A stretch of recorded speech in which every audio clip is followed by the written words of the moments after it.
कराची में डाउ medical college जे शागिर्दनि पारां हॉस्टल खाली करण खिलाफ़ एहतिजाजी रैली कढी वई। डाउ मेडिकल कॉलेज जे शागिर्दनि यंग डॉक्टर्स एसोसिएशन जे नायब सदर डॉक्टर वारिस जखरानी ऐं ॿियनि जी अॻुवाणी में हॉस्टल खां प्रेस क्लब ताईं रैली कढी एहतिजाज कयो।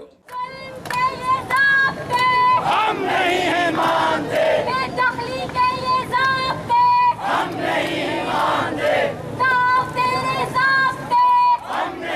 मानते, उन मौके ते शागिर्दनि अवामी आवाज़ सां ॻाल्हाईंदे चयो त सिंध हुकूमत सिंधियुनि लाइ कराची में तालीम जा दर बंदि करे रही आहे। डाउ यूनिवर्सिटी सिंध जी नंबर 1 पब्लिक यूनिवर्सिटी आहे ऐं इहो हूंदे सूंदे हिन यूनिवर्सिटी ॿारनि खे सहूलियतूं कॾहिं न ॾिनियूं आहिनि। हीउ मसइलो 7-8 साल खां हले पियो। ईअं कोन्हे त डाउ वटि हॉस्टल कोन्हनि, हॉस्टल हूंदे सूंदे उन हॉस्टल में ॿिया इदारा खोलिया वञनि पिया। तालबो इहो आहे त जेका असांजी हॉस्टल आहे असांखे उहा ई असांजे वापसि कयो ऐं जेको तव्हां नओं डिपार्टमेंट ठाहियो था छा तव्हां इन क़ाबिल बि न आहियो जो तव्हां नओं डिपार्टमेंट ॿी जॻह ते ठाहियो। तव्हां असांजे हॉस्टल ते कब्ज़ो करणु लाज़मी आहे।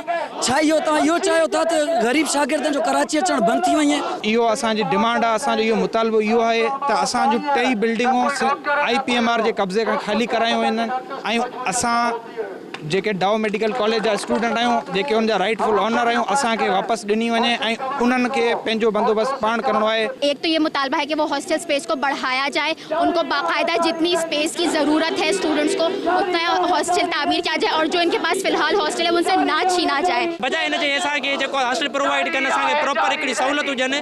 हे असांखे चवंदा त हे जेको आहे जेका बि हॉस्टल तव्हां वटि आहे इवेक्यूएट को ऐं असांजो इहो बेसिक राइट आहे। हालांकि असांजी पहिरियां बिल्डिंग ते 2 फ्लोर ते 3 फ्लोर ते जेके असांजे उते IPMR जो जेको आहे न इदारो उते हली रहियो आहे। उते असांखे सिर्फ़ु 2 फ्लोर मिलियल आहिनि, असांखे हिकिड़ी पूरी बिल्डिंग न आहे। हालांकि असांजी ऑफिशियल 3 बिल्डिंग्स अलॉट थियल आहिनि। यंग डॉक्टर्स एसोसिएशन जे नायब सदर डॉक्टर वारिस जखरानी चयो त सिंध हुकूमत हॉस्टल ते कब्ज़ो कयो आहे जेका सिंधी शागिर्दनि सां नाइंसाफ़ी आहे। सिंध गवर्नमेंट जी नाअहली जो कंहिं ॿिए इदारे खे ठाहिण जे बजाए ऐं सिंधी शागिर्दनि खे दरबदर कयो थो वञे ऐं जेके परे परे खां टॉप करे स्टूडेंट अचनि था उन्हनि खे हॉस्टल ख़ाली कराए ऐं कंहिं ॿिए इदारे खे ॾिनो थो वञे। ऐं असांजी पुरज़ोर इहा अपील आहे सिंध गवर्नमेंट खां त ख़ुदारा MQM जी पैरवी कंदे ऐं सिंधी शागिर्दनि खे हॉस्टल खां दरबदर न कयो वञे ऐं बराए महिरबानी असांजा हॉस्टल असांखे वापसि ॾिना वञनि ऐं स्टूडेंट जिते पंहिंजे सुख जो साह खणी सघनि। भॻवान मुताबिक़ त जेकॾहिं हॉस्टल शागिर्दनि खे वापसि न ॾिनी वई त यंग डॉक्टर्स एसोसिएशन एहतिजाज जो दायरो सॼी सिंध ताईं वधाईंदी। विज़िट कयो अवामी आवाज़ मीडिया ग्रुप जी वेबसाइट awamiawaz.pk